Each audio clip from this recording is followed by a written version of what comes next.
Salam alaikum Azoul, bonsoir. Nous sommes le 12 mai, samedi le 12 mai 2018. C'est le rétro info de la semaine aujourd'hui. Et donc, nous allons parler de la commémoration du 8 mai 45 en Algérie, de l'affaire Ali Yahya Abdel-Nour, de l'affaire Rachid Nekez et de la baltagisation du pouvoir. Et pour en parler, j'aurai avec moi ici sur le plateau Badis Khnissa, représentant de Talaya El Hurriyet en France. Bonjour et merci pour l'invitation. Merci à vous. Tahar Sisrir, militant des droits de l'homme, merci d'être avec nous. Bonjour, merci pour l'invitation. D'abord les titres. Le Grand Soir, Stif Galma, l'autre 8 mai 1945, par Hassan Zarrouqi. Liberté, l'achat de son logement lui est refusé au mépris de la loi. Pétition de solidarité avec Maître Ali Yahya Abdel-Nour par Moussa Ouyogout. Observe Algérie. Rachid Nekez accuse gravement la police par Slimane A. Alors nous allons commencer par le 8 mai 45.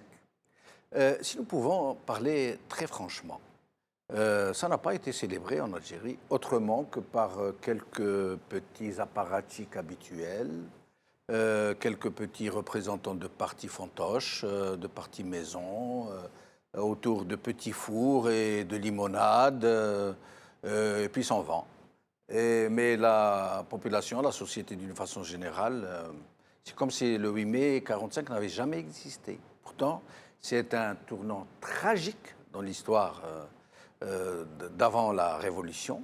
D'ailleurs, beaucoup de gens disent que c'est le 8 mai 45 qui, en fait, a accéléré l'avènement du 1er novembre 1954. Une chaîne de télévision, Nahar, pour ne pas la citer, a fait un petit micro-trottoir où ils ont questionné des gens. Est-ce que vous connaissez le 8 mai 45 ? Ils ont questionné plus d'une dizaine de personnes. À part deux personnes qui étaient d'un certain âge, les autres ne savaient pas ce que c'était. L'un disait, je crois que c'est le Père Noël, l'autre disait c'est la fête de la femme. Les gens ne savaient pas ce qu'est le 8 mai 45. Alors, à votre avis? D'abord, justement, je tiens à rendre hommage pour le 8 mai 45 qui est, comme vous l'avez dit, si bien dit d'ailleurs, c'est un événement qui quand même a été assez tragique, qui peut-être a permis cette impulsion du 1er novembre 54, dans lequel, bien évidemment, deux histoires se sont confondues, se sont affrontées. Celle de la victoire contre le nazisme et, bien évidemment, la quête d'un peuple pour sa liberté et sa dignité, qui a été d'ailleurs marquée au sang indélébile à jamais dans l'histoire algérienne. Maintenant, pour cette histoire, justement, de ce micro-trottoir, alors, bien évidemment, j'invite à la prudence parce que, d'une part, ça vient d'une chaîne qui, par le passé, a démontré certaines subjectivité ou manque d'objectivité sur des traitements de sujets, d'une part. D'autre part, effectivement, bon, même si quelques personnes ont émis ce sentiment d'être en déphasage avec l'histoire algérienne, ça n'enlève en rien, si vous voulez,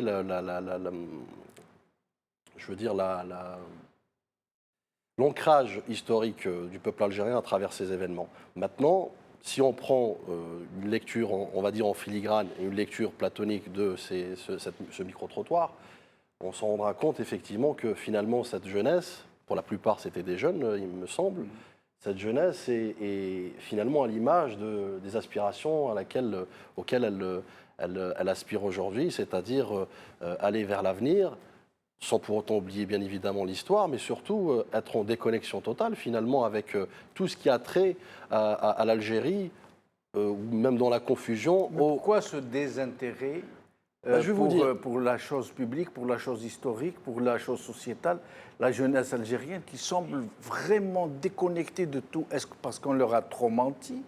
Est-ce que parce qu'ils sont très mal représentés? Est-ce que parce que ce régime a sciemment distillé de l'ignorance, du désintérêt au sein de la société pour pouvoir perdurer? Qu'en est-il vraiment, parce que tout bonnement, ce régime considère que la jeunesse est un danger au lieu d'être un espoir, qui est tourné résolument vers l'avenir. Toutes les nations l'ont compris, sauf la nôtre, bien évidemment. Donc, d'une part. D'autre part, comme je vous ai expliqué, d'ailleurs, peut-être je vais étayer mes propos avec une étude qui est apparue la semaine dernière, il me semble, d'un institut américain qui par rapport à l'Algérie du moins, à le résultat des études qui est assez flagrant à mon égard et puis surtout qui devrait être relayé par les médias instantanément, vu la gravité des choses et des résultats, il semble apparemment que un Algérien sur trois voudrait quitter le pays d'une manière définitive. Définitive. Un Algérien sur trois. Plus de 32%, 33%. Donc c'est un Algérien sur trois. Qui a fait ce sondage? C'est l'Institut américain dont le nom m'échappe, mais que je pourrais vous le communiquer. Autre élément, on va dire sans équivoque, c'est sur un Algérien sur trois, vous avez quasiment 49% de jeunes de 15 à 29 ans. 15 à 29 ans. 46%. Vous avez 25% qui est énorme, de part féminine. Donc C'est pour ça que maintenant, parmi les haragas, il y a des filles, il y a des femmes. Absolument. Elle est là la réponse, M. Benchounouf. C'est ça le déphasage. C'est parce que, au lieu de justement de valoriser ce capital humain et d'en faire justement un levier de développement pour ce pays, on en a fait justement des sous-citoyens. Donc aujourd'hui, effectivement, quand vous parlez à un jeune des faits historiques, même si ça le concerne et ça le devrait le concerner, parce que moi je considère profondément que le devoir de mémoire est important, est indispensable. Pourquoi? Parce que ça nous permet déjà de créer une interface entre le passé et l'avenir pour pouvoir justement mesurer les sacrifices de nos pères par le passé et de pouvoir justement mieux cerner quel est cet engagement et ce dévouement qu'attend la nation de nous pour créer cet avenir collectif. Moi, je veux revenir sur deux éléments importants en fait, pour parler en fait, du 8 mai 45, parce que avant le génocide, des Algériens ont été appelés à libérer de nazis. Moi, je l'appelle génocide tout simplement parce que, pour deux éléments. Parce qu'avant la Deuxième Guerre mondiale, donc la France a promis à nous, révolutionnaires, en fait, certains disent l'indépendance ou l'autodétermination. Mais il n'y avait pas de révolutionnaires à ce moment-là. En fait, des éléments en fait, de PPA, MTLD, des nationalistes, moi je les appelle révolutionnaires parce que c'est à partir de là que en fait, les événements ont commencé en fait, et des éléments de la révolution en fait, ont émergé. Donc, parce qu'il y avait, sur le plan politique, il y avait deux courants. Il y a un courant en fait, qui disait nous, on va accepter d'y aller. Assimilationniste. Voilà, on va accepter en fait d'y aller libérer la France à condition que la France va rendre l'ascenseur, donc on aura l'indépendance. Et d'autres qui disaient l'ennemi de mon ennemi, c'est un ami, donc il vaut mieux continuer le combat et essayer en fait d'éliminer la France.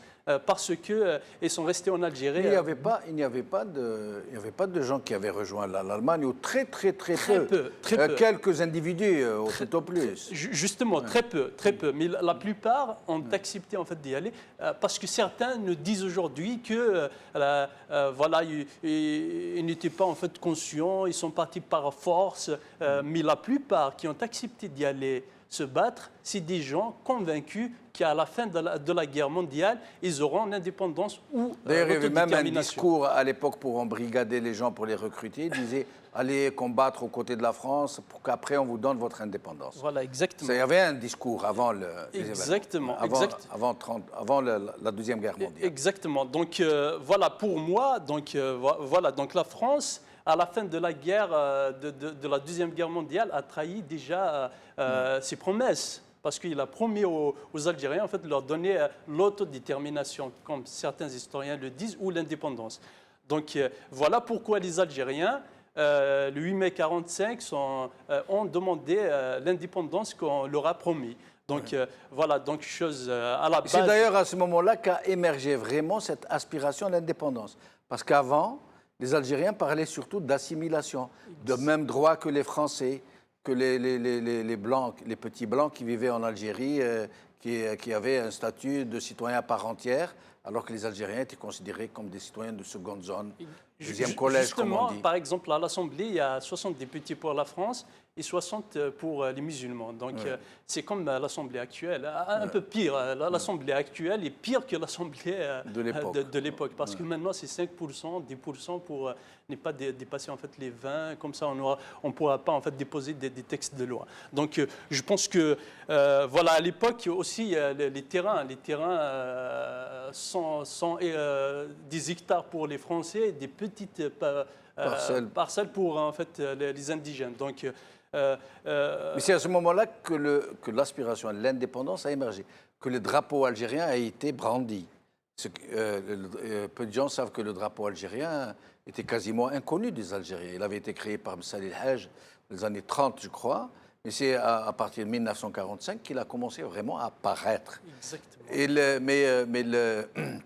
Et c'est d'ailleurs le premier mort, c'était Saal Bouzid, le scout qui a brandi le drapeau et qui a été abattu par un commissaire. Immédiatement par un commissaire, Ouais. exactement. Donc, Mais moi, ce que j'aimerais que vous nous expliquiez un peu, pourquoi aujourd'hui la quasi-majorité, quasi-totalité de la jeunesse semble ignorer totalement cet événement, soit elle ne le connaît pas du tout, soit elle l'ignore, elle ne juge pas utile de le commémorer, de le célébrer. moi, je comprends parfaitement. Alors que nous parlons de 45 000 morts Personnellement, je comprends en 7 semaines. En 7 semaines. Je comprends parfaitement en fait, les jeunes, tout simplement parce que quand on voit en fait, des responsables de, soi-disant, de FLN actuel, hein, c'est Oui. FLN entre guillemets, donc les gens qui mettent le drapeau algérien autour du cou et ils volent des milliards, les gens qui bradent en fait, et qui bradent en fait les richesses de l'Algérie, les gens qui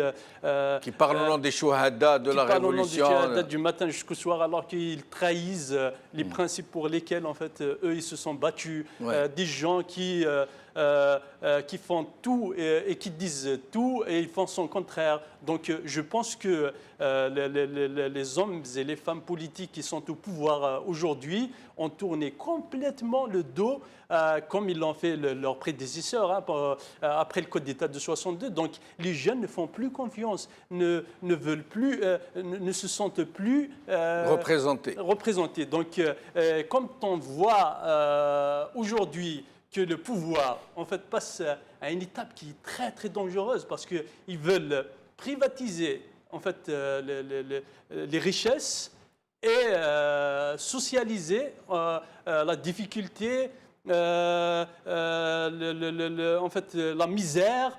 Donc, ils sont dans cette logique. Donc, à partir du moment où le pouvoir en fait, veut privatiser en fait, les richesses pour les gens qui sont proches de lui. S'accaparer les richesses. Il le fait très bien d'ailleurs. Ils savent très bien le faire. Ils savent très bien le faire. Ouais. Donc voilà, donc ça montre que voilà, on a tourné complètement. C'est le ras-le-bol. Au peuple, et le peuple aujourd'hui ne veut plus en fait de symbole, il ne veut plus. Badis Khenissa, vous voulez dire quelque chose? Justement, vous qui appartenez à un parti relativement important sur la scène politique, vous vous sentez concerné par les paroles de Tarsi quand il dit que le peuple ne fait plus confiance aux partis politiques, aux politiciens, à ceux qui se disent représenter le peuple? J'entends très bien ce qui vient d'être dit, vu que ça émane finalement du peuple, et notre parti contenu qui émane également du peuple, et on applique, hein, d'ailleurs contrairement à d'autres partis, ce qu'on appelle le bottom-up, hein, où les idées émergent du bas vers le haut. Donc nous savons pertinemment qu'aujourd'hui il y a une défaillance sur le champ politique, sur l'exercice en lui-même de la politique en Algérie. Oui, j'irai encore plus loin, j'ajouterai un complément à ce qui vient d'être dit. Aujourd'hui, cette déconnexion, ce déphasage, au-delà de la représentativité ou le fait qu'ils ne sont pas concernés, il y a aussi le corpus idéologique, politique de l'Algérie, de la scène politique algérienne, qui n'existe pas, tout bonnement. Aujourd'hui, nous avons besoin de peut-être... Qu'est-ce que vous entendez par corpus idéologique? À part le corpus actuel du régime qui consiste à justement détourner les problématiques et gagner du temps dans le mensonge béant et abyssal, je ne vois pas d'autre. C'est-à-dire que le corpus idéologique aujourd'hui de ce régime consiste à finalement bannir, je dirais, cette pédagogie citoyenne, parce que quelque part, les tenants de ce problème, c'est quoi? C'est cette absence de pédagogie citoyenne républicaine. Le jeune Algérien, il a besoin de comprendre son rôle, sa composante dans dans la nation, dans l'État-nation. Donc, forcément, à défaut de ne pas pouvoir comprendre à quoi il sert Pire que cela, c'est-à-dire que ce régime le dévalorise, l'humilie. Donc, in fine, ce citoyen, ce jeune en l'occurrence, va se déconnecter. Pire, il va faire le choix du sacrifice ultime, c'est-à-dire il va faire le choix du risque de mourir pour traverser. Est-ce que votre parti parle vrai? Est-ce que votre parti va au fond des choses? Ou est-ce qu'il fait dans la phraséologie, dans le vide, j'allais dire, des slogans creux, des bavardages? Vous savez, monsieur Benchelouf, l'ADN de notre parti, premier, je dirais, l'élément premier et majeur, c'est d'être pragmatique, d'une part. Oui. D'autre part, c'est de répondre aux attentes des Algériens. Par quoi? Par cette représentativité. Qu'on nous disons que nous avons de la jeunesse, les chiffres sont là pour le prouver, qu'on nous disons que la part de la femme et son rôle dans la scène politique et dans la République, elle a sa part aussi, les chiffres sont là. Quand on dit que il faut... Quand vous dites les chiffres sont là, qu'est-ce que vous voulez dire? Vous avez été élu? Non, vous avez... la composante de notre parti. Parce la composante de votre parti ne veut rien dire. Aujourd'hui, vous parlez à l'échelle de notre parti. Non, mais un parti ne vaut responsabilité. que par rapport à ses élus. Est-ce que vous avez beaucoup d'élus? Écoutez, vous savez très bien, monsieur Benchenouf, l'histoire, et du moins cet acharnement que nous avons vécu. Oui. Et je pense que tous les Algériens l'ont vu. Mais vous ne dénoncez rien, donc vous faites le jeu du système. Oui, vous dénoncez du bout des lèvres, doucement, pour la forme. Vous n'allez pas au charbon. Nous nous éloignons du vous sujet. n'allez pas dans la rue. Mais oui, ça me permet, ça me permet cause, justement d'étayer certaines choses, justement, comme vous dites, pour certains, même si la majorité du moins... L'essentiel, c'est de parler vrai. Absolument. De parler vrai. Quand je vous disais que notre parti est pragmatique, cela veut dire quoi? Cela veut dire que nous avons ce thermomètre à l'instant T dans la société algérienne, parce que nous émanons de la société algérienne, monsieur Benchelouf. Quand je vous dis la composante... Mais qui n'émane pas de la société algérienne? Pardon, moi je vais vous ramener à quel est le parti algérien qui n'émane pas de la société? Ils ne sont pas tombés de Mars. Tous les gens émanent de la société. Non, mais tout est dans la définition, monsieur Benchelouf. Quand je vous dis il émane de la société, il émane du peuple, ça veut dire qu'il répond aux attentes du peuple. C'est-à-dire qu'il est à même de comprendre les attentes du peuple et ses problématiques. Or, aujourd'hui, prouvez-moi le contraire, que les partis d'allégeance, d'obédience et du pouvoir émanent du peuple. Ils émanent d'une caste. Je suis désolé. Preuve en est aujourd'hui, ils sont en déphasage. Et cette déconnexion des jeunes n'est qu'une résultante sans équivoque de cette défaillance. Et maintenant, juste permettez-moi, pour revenir sur notre parti, vu que vous l'avez évoqué, quand je vous disais que notre feuille de route elle-même, elle est établie selon, on va dire, un corpus idéologique qui remet finalement le citoyen, le peuple algérien, au centre du débat, au centre de l'exercice politique. Quand je vous dis tout à l'heure qu'un complément d'information, que ces jeunes se déconnectent, pourquoi? Au point d'aller au sacrifice ultime, ce que je disais, et traverser, risquer leur vie pour pouvoir avoir un avenir meilleur, au lieu de l'avoir chez eux, ce n'est pas les potentialités qui manquent. Est-ce que vous avez réussi à organiser une célébration qui vaille du 8 mai 45, votre parti? Est-ce que vous avez réussi à rallier autour de vous des gens qui sont venus célébrer le 8 mai 45? Mais monsieur Benchelouf, commençons par le commencement. Est-ce que les gens autour de vous viennent spontanément pour célébrer le 8 mai 45? Monsieur Benchelouf, vous êtes plutôt sur la forme, moi je suis sur le fond, vous voyez. Oui. Mon approche, elle est beaucoup plus intrinsèque. Elle est beaucoup plus intrinsèque. C'est le vrai. Et le pragmatisme aussi nous renvoie vers la situation, l'écosystème dans lequel nous exerçons de la politique aujourd'hui. Vous ne pouvez pas me dire le contraire, vous êtes très bien placé pour le savoir. Exercer aujourd'hui, et qui plus est de l'opposition, en Algérie relève, je dirais, au-delà des risques encourus. Je pense que l'affaire du grand homme Ali Yahya Abdel-Nour, on est la preuve. Et nous allons y passer, justement. Bonne transition. Merci de me donner l'occasion de faire la transition.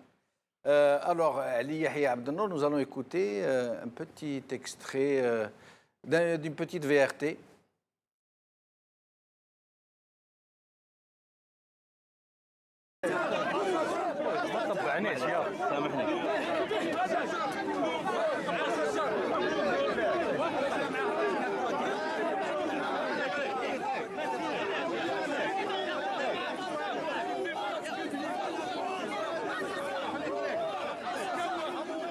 Abdel-Nour Ali Yahya est un militant et homme politique algérien. Né en 1921 à Lemkherda, il grandit et étudie dans la wilaya de Tizi Ouzou. En 1943, les Alliés reprennent l'Algérie au régime de Vichy. Abdel-Nour est alors appelé et mobilisé, puis décoré l'année suivante, à l'âge de 23 ans. Il rejoint en 1955 le FLN et se voit arrêté en 1956. Il est libéré seulement en 1961, une année avant l'indépendance du pays. Après celle-ci, il est élu député de la wilaya de Tizi Ouzou, rejoint la rébellion de Hosni Ait Ahmed et se rallie ensuite à la position de Ahmed Ben Bella. Il devient ministre des Travaux publics et des Transports, puis ministre de l'Agriculture et de la Réforme agraire durant 1 an sous le gouvernement de Wahri Boumediene. Par la suite, il étudie le droit et devient alors avocat, mais se retrouve de nouveau arrêté en 1983. Libéré l'année d'après, il s'oppose pour le contrôle de la Ligue algérienne pour la défense des droits de l'homme à Omar Menouar. Mais cette lutte ne lui permet pas d'obtenir le contrôle de la Ligue des droits de l'homme d'Algérie. Dans sa tentative suivante de créer une autre ligue, il est aussitôt arrêté par les autorités algériennes. En 1989 est créée la Ligue algérienne pour la défense des droits de l'homme, dont il est l'un des membres fondateurs et le président. Vous avez vu le monde qui est ici. Dans les rues, il y a beaucoup de monde. Et c'est le commencement. Le commencement de quoi, monsieur? Le commencement de la révolution. Voilà, et donc Ali Yahya Abdel-Nour, je rappelle qu'il a 97 ans, encore 3 ans et il atteindra le siècle. Alors, depuis 62, il n'a eu qu'un logement en location. Alors qu'il a été ministre, il a été aux plus hautes fonctions, c'est un homme éminemment connu. Et dans ce logement, il était locataire. Et puis, vous savez, cette opération de régularisation des gens qui étaient locataires, chacun pouvait acheter son logement. Cela, c'était pour camoufler l'opération des pontes du régime et qui, eux, ont acheté les villas des colons qui s'étaient accaparés. Acheter est un grand mot, d'ailleurs. Acheter au dinar symbolique, quasiment. Absolument. Et donc, mais lui, Ali Yahya, a décidé de ne pas acheter. Alors, ses voisins ont acheté. Et le jour est venu où il a entendu parler d'une société qui aurait racheté en catimini des logements qui n'ont pas été acquis par leurs occupants. C'est une histoire très trouble. On parle de 5000 logements. C'est un très gros scandale. Alors là, il a voulu voir ce qu'il en est, il a voulu acheter. On lui a dit non, non, non, vous n'achetez pas. D'ailleurs, vous n'avez pas payé les loyers depuis 1994. Lui, il a dit oui, je n'ai pas payé les loyers depuis 1994 parce que je n'accepte pas qu'une société s'accapare mon logement et me le loue. Et donc là, on refuse de le régulariser alors qu'il y a une loi. Et tout le monde est en train de dire, lui accuse Yahya directement, et tout le monde est en train de dire que c'est une punition. On est en train de le punir pour ses positions, pour ne pas être d'accord avec le 5e mandat, pour avoir tout le temps dénoncé le régime, pour avoir tout le temps dénoncé les scandales, etc. Et c'est à vous, messieurs. Donc, si je commence en fait à refaire un peu le parcours de Ali Yahya Abdel-Nour, parce que lui, déjà en 1945, il a commencé dans le mouvement national. Il était membre de PPA. Donc, je pense qu'il était jeune, mais il voulait s'engager déjà dans le mouvement national. Donc, ce n'est pas un nouveau militant, c'est un ancien militant. Et il a milité plus de 73 ans. Et presque toute sa vie, même s'il y avait des petites parenthèses entre, voilà, qu'il s'est rallié à Boumediene ou une petite erreur de parcours, ça existe. Hein. Sinon, Ali Yahya Abdel-Nour, c'est un militant en fait, des droits de la personne humaine. Et grâce à lui, parce que l'Algérie, sans la Ligue des droits de l'homme de Ali Yahya Abdel-Nour, créée par Ali Yahya et ses amis, ils vont faire en fait une boucherie à ciel ouvert en 1990 sans la Ligue des droits de l'homme. Vous faites bien de rappeler qu'il a été l'un des acteurs principaux de Sant'Egidio. Exactement, oui, effectivement, il a participé. On lui a beaucoup reproché. Oui, justement. Les pseudo-démocrates, pseudo-républicains. Justement, il paye en fait, c'est ce qu'il paye en fait aujourd'hui. Tout simplement, c'est ses positions, c'est son courage, c'est parce qu'il défend les militants de tous les militants des partis politiques gratuitement. Devant les tribunaux. Donc, on rappelle que c'est un avocat. Hein, oui, donc ça prouve que c'est un militant de conviction.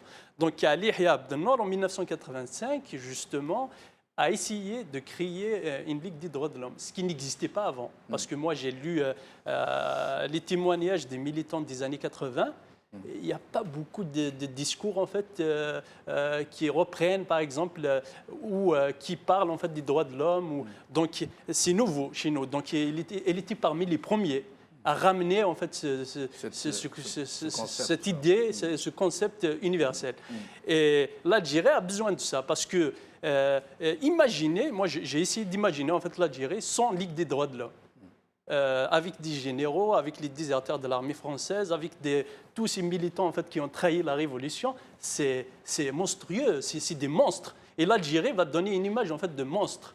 Donc heureusement, il y a des militants en fait, humanistes qui sont là justement pour effacer un petit peu et donner une autre image de l'Algérie. Parce que l'Algérie a besoin d'une autre image. Et cette image-là, sans le mouvement humaniste, sans les gens qui se battent en fait pour l'humain d'abord. Donc voilà, donc l'image de l'Algérie, vue de l'étranger ou d'autres pays du monde, c'est vraiment c'est la boucherie en fait de l'Afrique du Nord. Ça a toujours été de 62 jusqu'à aujourd'hui, même avec les Ligues des droits de l'homme.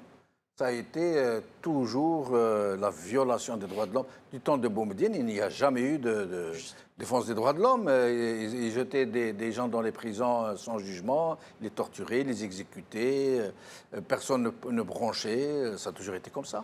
Et maintenant qu'il y en a, même les leaders des ligues des droits de l'homme eux-mêmes, Ali Yahya Abdel-Nour et aujourd'hui Salah Dabouz par exemple, sont eux-mêmes persécutés. La preuve, l'affaire Ali Yahya Abdel-Nour, il est en train de payer à son âge, à 97 ans. Il est très malade, il est alité. Même lui n'arrive pas à se défendre et la société ne le défend pas plus. Sauf que peut-être, nous allons en parler, il est en train de se créer en ce moment, autour de Ali Yahya Abdel-Nour, une sorte de synergie de gens venant de divers horizons, idéologiques, mouvances, sensibilités politiques de tout ordre, qui sont en train de s'agglomérer autour de lui pour le défendre et qui sont en train de découvrir qu'ils peuvent constituer une force. C'est une affaire très sensible, effectivement, et parfois même anachronique par rapport à l'ère dans laquelle nous vivons aujourd'hui.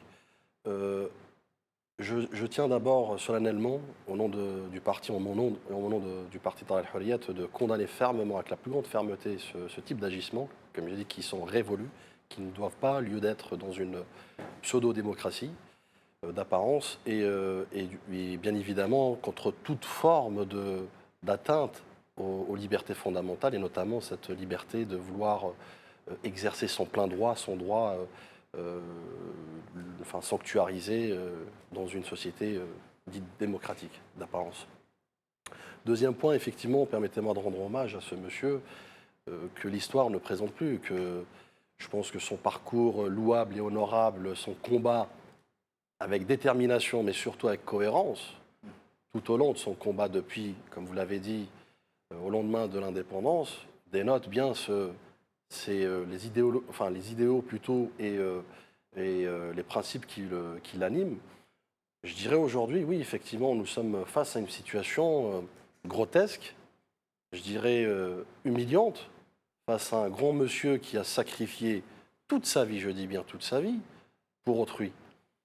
Et j'invite vivement que ce régime, que l'État, ou du moins les instances concernées, s'attardent davantage, mais plutôt avec sérieux et rigueur, quant à son dossier, le traiter de manière à l'image de son parcours. Ce sont eux qui veulent le réprimer.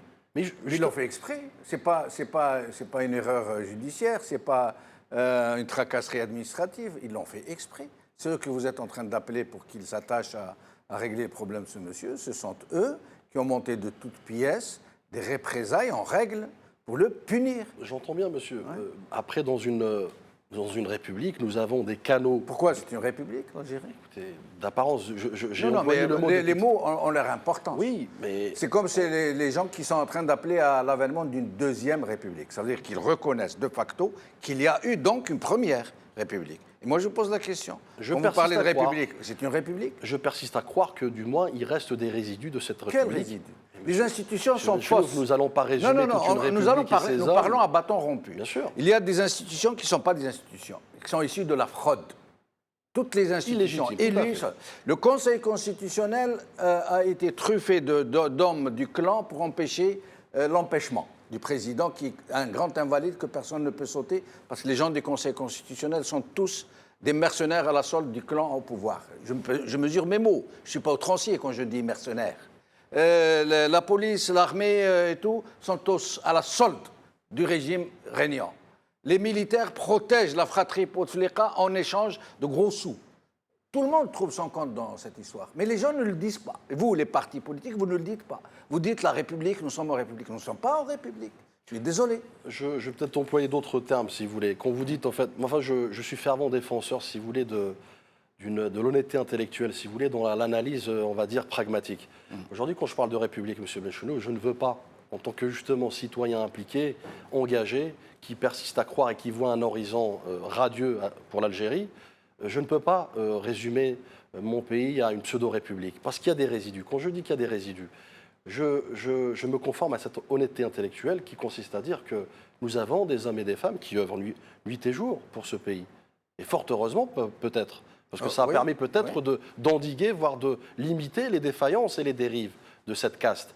Maintenant, si on parle d'une caste, ça c'est autre chose. Parce que, voyez-vous, pour moi, je considère que l'armée nationale, par exemple, d'autres institutions, aussi illégitimes soient-elles, comme le Parlement et autres, mais qui joue son rôle parce que finalement, elle émane du peuple. L'armée nationale, c'est le peuple, M. Benchenou. Moi, je ne vais pas la résumer à quelques... L'armée nationale, c'est le peuple? Bien sûr que... Alors, donc écoutez, moi... Sa composante... non, attendez. Non, moi, j'essaie d'aller au fond des choses. C'est le peuple. Bien sûr, ce n'est pas des Martiens. Ils viennent du peuple, c'est donc, normal. Comme toutes les armées du monde, même l'armée de Pinochet, elles viennent du peuple. Mais ce que je veux dire, si c'est l'armée du peuple, ça veut dire que les institutions sont les institutions du peuple.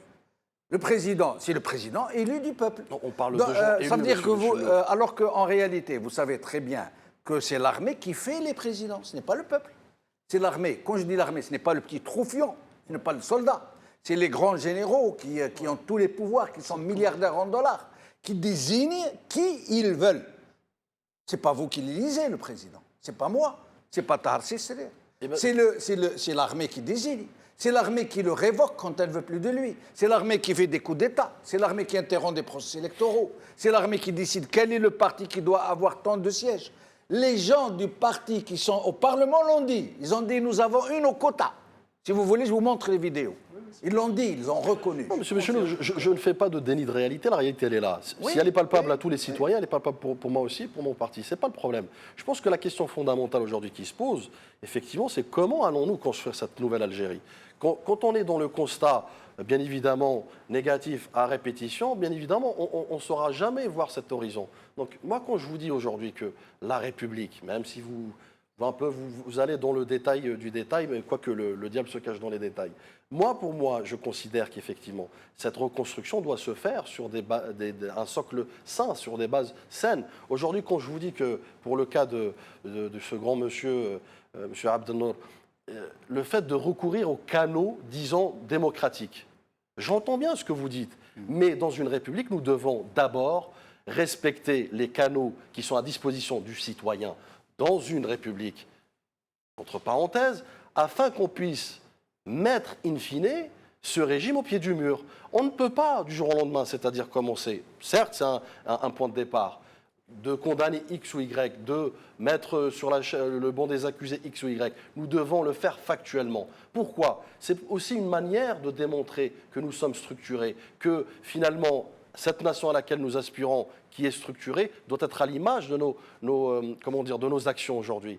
Donc quand je vous dis cela, c'est plutôt de l'opposition réfléchie et résolument intelligente que d'aller dans des suppositions ou des conclusions hypothétiques. Je ne suis pas d'accord, parce que malheureusement, vous appartenez à un parti politique où le président était le privilégié.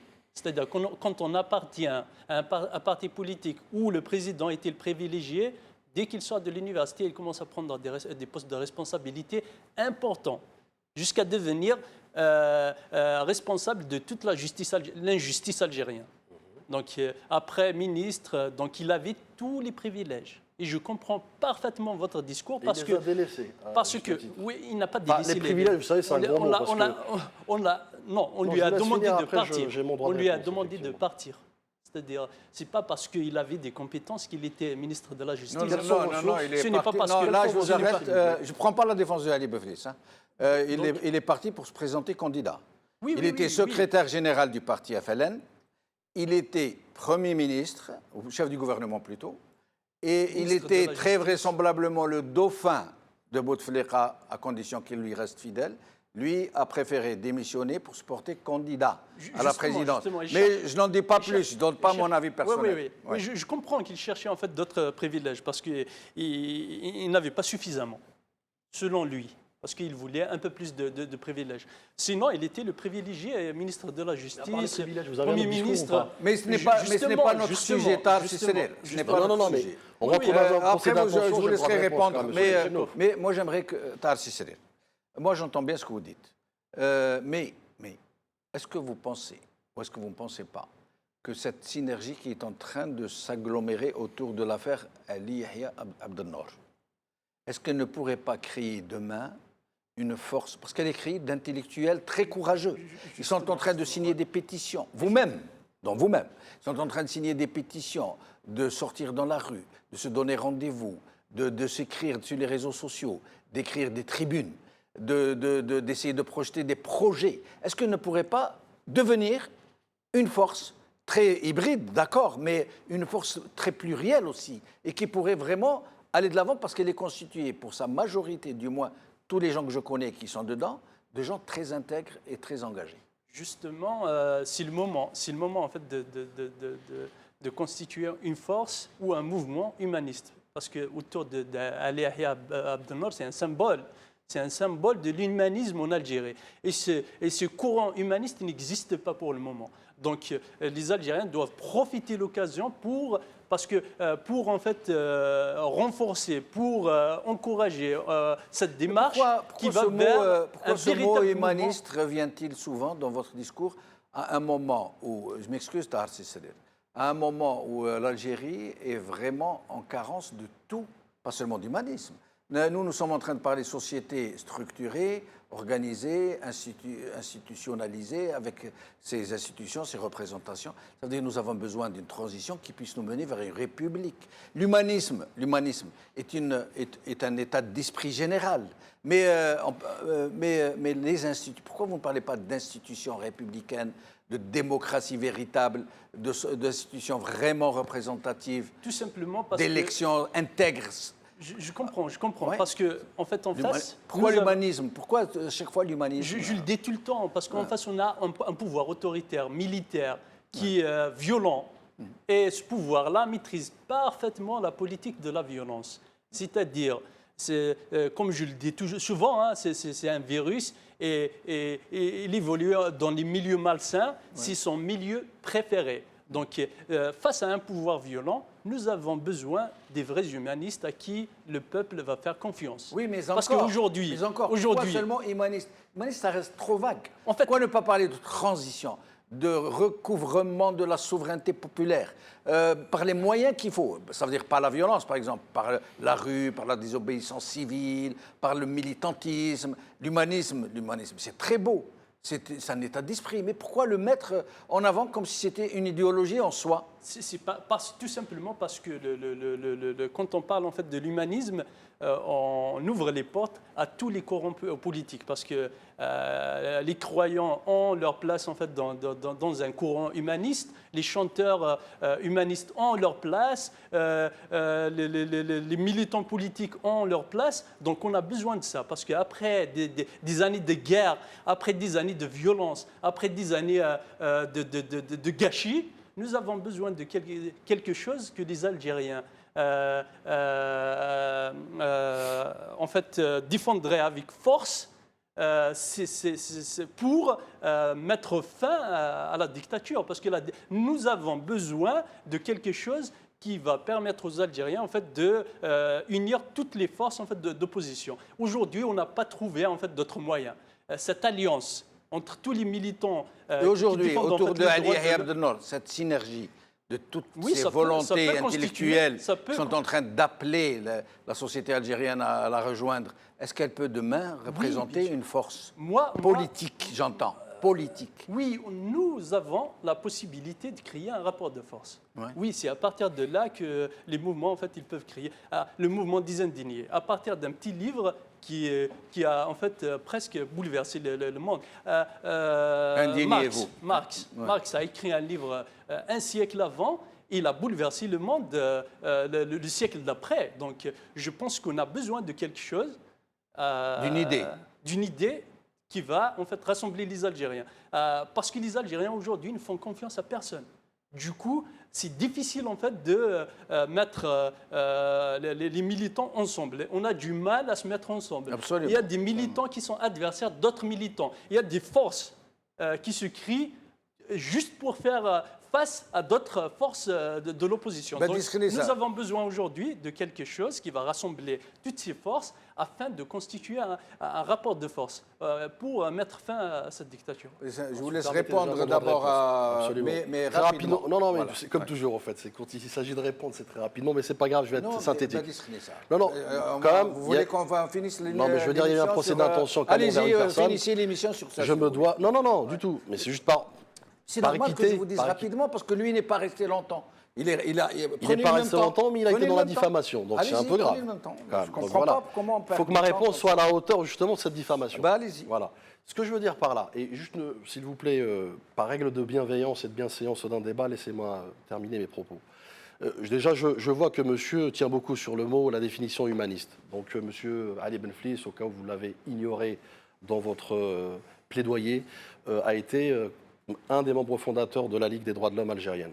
Voilà, c'est juste un petit détail. Vu que vous cherchez des humanistes, je vous en donne. Maintenant, pour revenir sur les privilèges et autres. Vous savez, monsieur Benchoulouf, je ne vais pas... Parce qu'il y a une expression définitive dans ces propos auquel même un débat de plusieurs heures n'aboutirait pas. Et comme l'heure est grave et on a besoin d'avancer, comme vous l'avez dit, votre émission doit avancer, comme l'Algérie d'ailleurs, qui doit avancer, je me contenterai juste de dire que aujourd'hui, si nous voulons construire une Algérie de demain, nous avons besoin déjà de pratiquer, surtout pour des personnes qui sont des militants des droits de l'homme, qui doivent se doter de pragmatisme, se doter plutôt d'une structure, on va dire, à l'image de justement ce qu'ils aspirent demain à construire en tant que militants des droits de l'homme. Mais surtout, M. Benchounouf, qu'on sorte de cette suspicion. C'est pas une suspicion, c'est Non, la non, vérité. Non, laissez-le. La On Ligue sort de des cette droits de l'homme- suspicion qui est en règle générale basée, La Ligue vous des droits entendrez, de l'homme de sur Brahimi, c'est une Ligue des des droits de l'homme pseudo-hypothèses pour qui ont été justement en fait... détruire la Ligue. Non, non, la vous me vraie laissez Ligue, finir, s'il vous la plaît. Ligue S'il vous plaît. d'Ali Abdellah. Laissez-le S'il vous plaît, finir. élevons le niveau du débat. Vous pouvez et au moins vous aussi respectez le reste. après préciser quand vous aurez le. Allez. Très bien. Donc, ce que je veux dire par là, c'est que si nous sommes constamment, et je pense que monsieur l'a dit à un moment donné, où on fait confiance à plus personne, je vais vous dire une chose, le résultat sera toujours le même. Nous ne voulons pas être à l'image de justement ces mandats à répétition, ces gouvernements à répétition, et avec le même constat. Nous voulons aller au-delà. C'est ça aussi l'Algérie de demain. Donc l'Algérie de demain doit se construire main dans la main, il vient de le dire. Cette synergie, comment nous allons la construire si vous et moi, d'ores et déjà de prime abord, vous émettez des suspicions infondées, qui plus est. Donc on est plutôt dans la diffamation.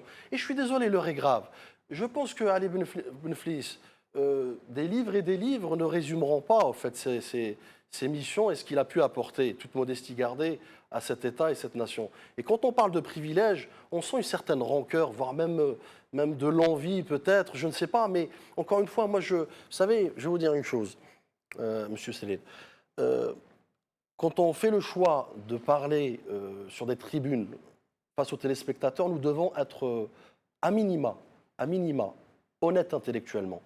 Honnête intellectuellement. Non, non, je finis mes propos. Honnête intellectuellement. C'est-à-dire quand vous dites ce type d'ineptie devant tout le monde, vous devez avoir des faits factuels. Parce que quand je vais vous dire quelles sont vos sources pour ces privilèges ou pour ces pseudo-départs ou parce qu'il est parti pour chercher autre chose, vous allez me dire c'est des légendes urbaines. Et nous allons Or, rester monsieur, encore longtemps si on veut construire une Algérie de demain, elle doit être sur un socle sain et des bases saines D'accord, et des mais fondations le solides. droit de réponse a été vraiment très large. Vous avez largement eu le temps. À la hauteur de Est-ce ces qu'on peut passer diffamations. au sujet suivant? Est-ce qu'on peut passer à Bien la sûr. question que je vous ai posée? Cette histoire de synergie, est-ce qu'il est possible de créer une vraie synergie autour de, j'en perds mes mots, autour de cette affaire Yahya Abdel-Nour? Bien sûr, cette Est-ce synergie que vous peut- pensez que ces intellectuels qui sont en train de se rassembler autour de cette question, de grave question, de ce scandale, pourraient demain devenir une vraie dynamique politique? Écoutez, il y a une synergie globale et une synergie, on va dire, en particulier, qui est celle des élites, des intellectuels. Il en faut deux synergies. La plus grande, c'est celle du premier parti de l'opposition en Algérie. Lequel, M. Benchenouf? Lequel? C'est la majorité silencieuse. C'est les abstentionnistes qui se comptent par millions. Donc à ceux-là aussi, on doit passer un message, qui doivent aussi être en mouvement. Donc sortir de cette, disons, opposition passive à une opposition active, revendicative, pacifiquement, bien évidemment. Comme la définition des mots est importante. Maintenant, la synergie des élites. M. Benchenouf, qu'on se le dise aujourd'hui, l'élite existe. L'élite, elle est là. Sauf que l'élite, peut-être pour des raisons de maturité, parce qu'il y a cette préservation de l'État-nation qui prime. Peut-être aussi pour des raisons, je dirais, de divergence ou peut-être d'intérêt. Peut-être aussi de ce déphasage, finalement, par rapport au quotidien des Algériens, donc ils se projettent plutôt dans un autre pays que le leur. Donc tous ces éléments peuvent jouer là-dessus. Donc oui, je vous rejoins. Il faut une impulsion. Cette impulsion, elle peut être, on va dire, populaire, qui émane vraiment d'un incident populaire, dont ce régime essaye tant bien que mal de s'en prémunir. Dès qu'il y a des tensions sociales, il essaye de les endiguer et de les remettre au silence. Ou aussi ce grand cas de M. Abdelnour, qui peut être aussi un élément catalyseur de cette impulsion qui permettrait finalement d'avoir non pas la synergie avec les élites, mais la synergie du peuple. Très bien. Et nous allons passer au sujet suivant, le dernier sujet, l'affaire de Rachid Nekez et tout ce qui est autour. Nous allons d'abord regarder quelques images. رشيد السلام عليكم رشيد رشيد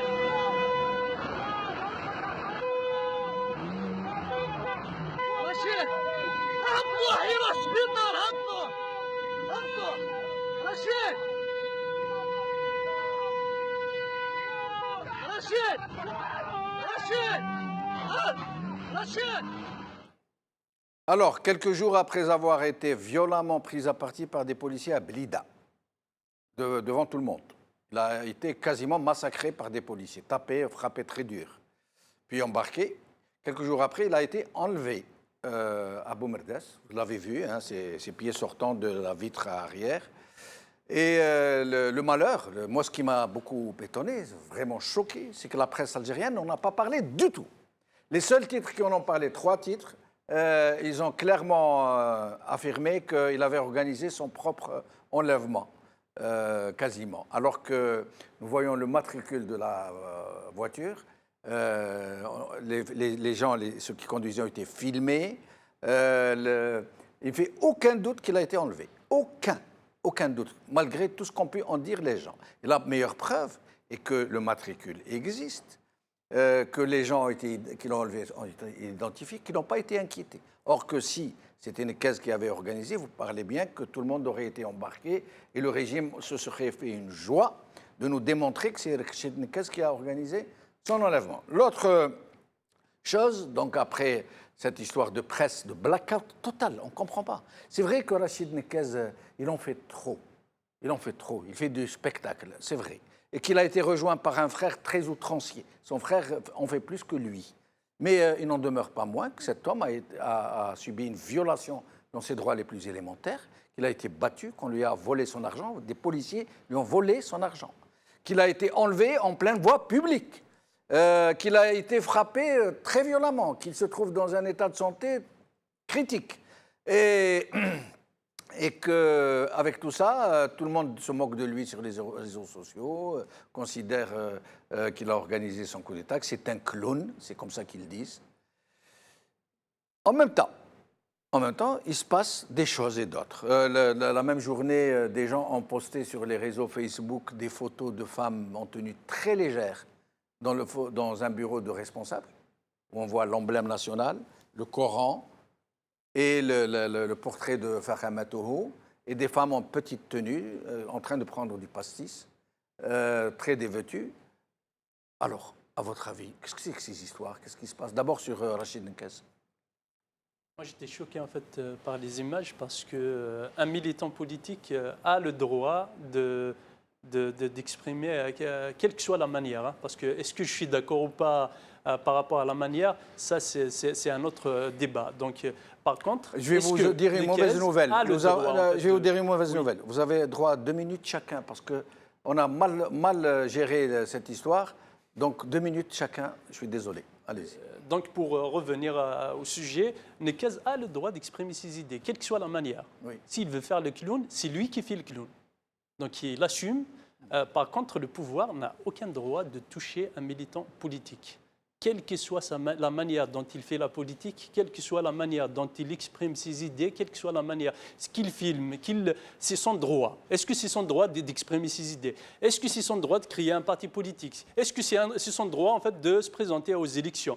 Moi, je condamne l'acte, je condamne la violence d'où il vient, parce que le pouvoir actuel, c'est sa façon de gérer les choses. Depuis l'indépendance, il faisait ça. Donc voilà, moi, j'appelle en fait tous les Algériens de se mobiliser pour dire stop à la violence. Parce que le pouvoir est violent, parce que le pouvoir est passé, pas seulement de la violence, à la haine du peuple.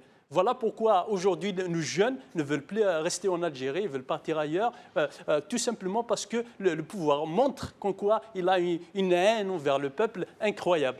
Et Nekez, c'est un militant comme tous les autres, il a le droit de s'exprimer. On n'a pas le droit en fait, de le kidnapper comme ça ou le frapper. On l'empêche même de déposer plainte. Absolument. Donc c'est comme si la police oui. ne sert pratiquement à rien. La justice refuse de prendre sa plainte. Et la justice voilà, donc la justice ne sert pratiquement à rien. Ils font de la politique et c'est dommage. Donc nous, on a toujours appelé à l'indépendance de la justice, on a toujours appelé en fait à un état de droit parce qu'un policier doit défendre et protéger en fait le citoyen. Alors que dans notre pays, écoutez, en fait, sur le cas de Rachid Nekez, bien évidemment, avec tout le respect que je lui dois, et d'ailleurs je lui transmets mes hommages, chacun a sa perception et sa conception de la politique. Effectivement, vous l'avez si bien dit.